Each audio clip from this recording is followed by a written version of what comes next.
बाद हम कुछ ग्लोसरीज को देखेंगे।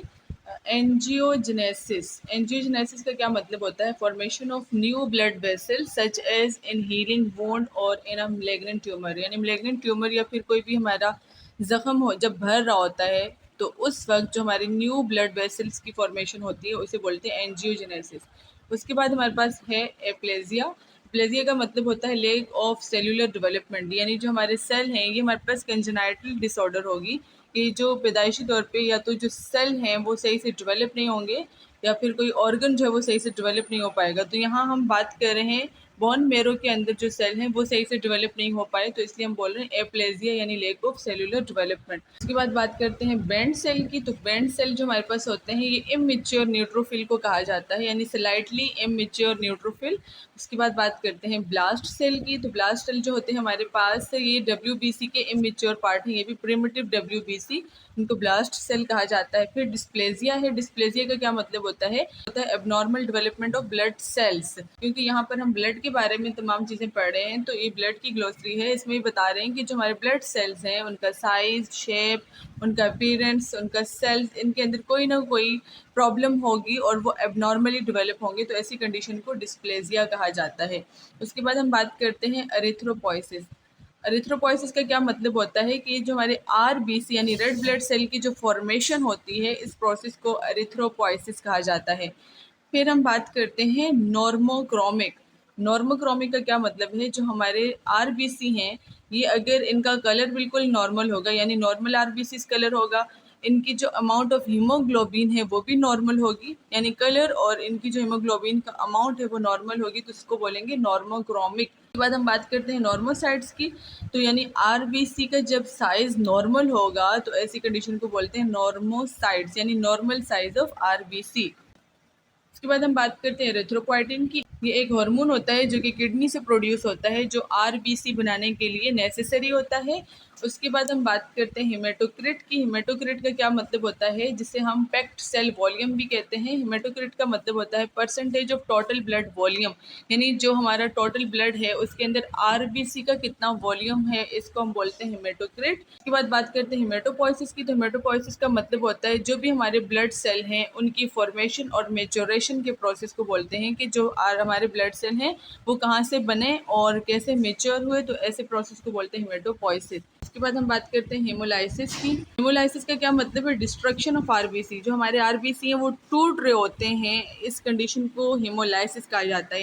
हेमोलाइसिस के बाद बात करते हैं हेमोसाइड्रिन की। हेमोसाइड्रिन क्या होता है? एक पिगमेंट होता है, जैसे ही हमारा आरबीसी ब्रेकडाउन होती है, आरबीसी ब्रेकडाउन होती है तो हीमोग्लोबिन जो है उसकी ब्रेकडाउन के नतीजे में एक पिगमेंट बनता है जिसके अंदर आयरन जो है वो आके स्टोर होती है, तो इसको हम बोलते हैं हेमोसाइड्रिन। उसके बाद हम बात करते हैं हीमोस्टेसिस की। तो ये क्या कहता है? बैलेंस रखता है बिटवीन में, यानी जो हमारे पास फॉर्मेशन हो रही है क्लॉट की फॉर्मेशन और क्लॉट को डिसोल्यूशन, इन दोनों के दरमियान में जो बैलेंस रखता है वो हीमोस्टेसिस कहलाता है। इसके अलावा है रेटिक्यूलोसाइट। रेटिक्यूलोसाइट हमारे इमेच्योर आरबीसी को कहते हैं। उसके बाद हम बात करते हैं स्टेम सेल। स्टेम सेल क्या होता है? हमारा प्रिमिटिव सेल होता है, यानी ऐसा सेल कि जो तमाम सेल्स को बनाने के लिए यूज़फुल होता है, इससे तमाम सेल डेवलप होते हैं, इसे हम बोलेंगे स्टेम सेल। उसके बाद हम बात करते हैं हिस्टोसाइट्स की। हिस्टोसाइट क्या होता है? फेगोसाइटिक सेल होते हैं जो कि कनेक्टिव टिश्यूज़ के अंदर हमारे मौजूद होते हैं। और हाइपरप्लेजिया क्या होता है? Abnormally increase proliferation of normal cell. हमारे नॉर्मल सेल का एबनॉर्मल डेवलप हो जाना, इंक्रीज हो जाना हाइपरप्लेजिया कहलाता है। उसके बाद हम बात करते हैं माइलॉइड की। हमारे पास जो माइलॉइड सेल होते हैं इन्हीं से आगे जाकर हमारे आरबीसी, प्लेटिलेट्स और मोनोसाइट्स, मैक्रोफेजेस, न्यूट्रोफिल, यूजिनो और बेसोफिल जाके बनते हैं। तो उसके अलावा हम बात करते हैं माइलोपोइसिस। माइलोपोइसिस का क्या मतलब होता है? Formation and maturation of cell drive from the stem cell, यानी स्टेम सेल से जो सेल डेवलप हो रहे होते हैं उनकी फॉर्मेशन और मेच्योरेशन को बोलते हैं माइलोपोइसिस। उसके बाद बात करते हैं पेनसाइटोपिनिया। पेनसाइटोपिनिया का क्या मतलब होता है? Abnormal decrease in WBC, RBC and platelet, यानी डब्ल्यूबीसी, आरबीसी और प्लेटिलेट का जब एबनॉर्मली डिक्रीज हो जाए तो ऐसे प्रोसेस को पेनसाइटोपिनिया कहा जाता है। उसके बाद बात करते हैं फेगोसाइटोसिस। फेगोसाइटोसिस का क्या मतलब होता है? Process of ingestion and digestion of bacteria, यानी बैक्टीरिया को खाने निगलने का, डाइजेशन का जो अमल है वो फेगोसाइटोसिस कहलाता है। उसके बाद बात करते हैं पॉइकिलोसाइटोसिस। पॉइकिलोसाइटोसिस का क्या मतलब होता है, जो हमारे आरबीसी हैं इनकी शेप के अंदर वेरिएशन आ जाए, चेंजेस आ जाएं, तो ऐसी कंडीशन को पॉइकिलोसाइटोसिस कहा जाता है। उसके बाद बात करते हैं पॉलीसाइथेमिया की। पॉलीसाइथेमिया का मतलब होता है कि जो हमारे आरबीसी हैं इनकी एक्सेसिस हो जाना है, नॉर्मल से ज़्यादा हो जाना, तो ऐसे बोलते हैं पॉलीसाइथेमिया। अच्छा, उसके बाद हम बात करते हैं बोन मेरो की। बोन मेरो क्या है हमारे पास? बोन मेरो वो साइट है जहाँ पर हिमेटोपोइसिस का प्रोसेस हो रहा होता है। हिमेटोपोइसिस हमने अभी भी डिस्कस किया था कि जो भी हमारे ब्लड सेल हैं उनकी जो फॉर्मेशन हो रही होती है, इस प्रोसेस को हिमेटोपोइसिस कहते हैं। यानी जितने भी हमारे ब्लड सेल जिनमें आरबीसी, डब्ल्यूबीसी, प्लेटिलेट जितने भी सेल्स हैं उनकी फॉर्मेशन हो रही होती है, तो उसे हम हिमेटोपोइसिस कहते हैं। और ये बनते कहाँ हैं, कहाँ इनकी फॉर्मेशन होती है? ये बोन मेरो के अंदर होती है। अच्छा, अगर हम बच्चों की बात करें तो चिल्ड्रन के अंदर यानी बच्चों के अंदर मोस्टली क्या होता है, तमाम स्केलेटल बोन इन्वॉल्व होती हैं ब्लड सेल की फॉर्मेशन में। इनमें जितनी भी लॉन्ग बोन है वो तमाम की तमाम इन्वॉल्व होंगी। लेकिन अडल्ट के अंदर जो है मेरो एक्टिविटी थोड़ी सी लिमिटेड हो जाती है, और लॉन्ग बोन के अलावा मोस्टली पेल्विस, रिब्स, वर्टिब्रा और स्टर्नम के अंदर ब्लड सेल की फॉर्मेशन हो रही होती है।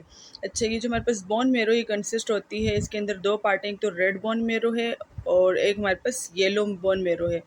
जो हमारे पास रेड बोन मेरो है, इससे क्या हो रहा होता है, सेल की प्रोडक्शन हो रही होती है जो कि बोन के एंड्स में पाए जाते हैं। एंड ऑफ द बोन जो है यहाँ पर हमारे पास रेड बोन मेरो मौजूद होती है, और जिससे हमारे ब्लड सेल की फॉर्मेशन हो रही होती है। अच्छा, अडल्ट के अंदर क्या होता है, मोस्टली इस पार्ट के अंदर हमारे पास येलो बोन मेरो डिपॉजिट होती है। इसमें मोस्टली हमारे पास फैट होता है, और यहाँ से सेल की प्रोडक्शन नहीं होती, सेल की प्रोडक्शन रेड बोन मेरो से होती है। अच्छा, उसके बाद हम बात करते हैं when the stem cell stimulate. हमने कहा था कि जो हमारी बोन मेरो है इसमें क्या मौजूद होता है, स्टेम सेल। स्टेम सेल वो सेल होता है जो कोई भी सेल प्रोड्यूस करवा सकता है, तो स्टेम सेल इसमें मौजूद होगा, और फर्दर स्टेम सेल डिफ्रेंशिएट हो जाएगा माइलॉइड स्टेम सेल में और लिम्फॉइड स्टेम सेल में। अब ये जो माइलॉइड स्टेम सेल है और लिम्फॉइड स्टेम सेल है, ये फर्दर जो है specific type of blood cell के फॉर्मेशन करवाएगा। इनमें हमारे पास लिम्फॉइड स्टेम सेल जो है वो क्या प्रोड्यूस करवाएगा, वो टी और बी लिम्फॉइड स्टेम सेल, और माइलॉइड स्टेम सेल जो है वो डिफ्रेंशिएट इनटू ब्रॉड टाइप, यानी वो आरबीसी भी, डब्ल्यूबीसी भी और प्लेटिलेट के अंदर वो डिफ्रेंशिएट हो जाएगा। अगर किसी का माइलॉइड स्टेम सेल के अंदर कोई डिफेक्ट है तो ये क्या करेगा, ये प्रॉब्लम क्रिएट करेगा। ये सिर्फ डब्ल्यूबीसी के साथ ही प्रॉब्लम क्रिएट नहीं होगी, बल्कि इसके अंदर आरबीसी, प्लेटिलेट, सेल प्रोडक्शन, इन सब के अंदर जो है डिफेक्ट होगा, अगर माइलॉइड स्टेम सेल अगर डिफेक्टेड हुआ तो।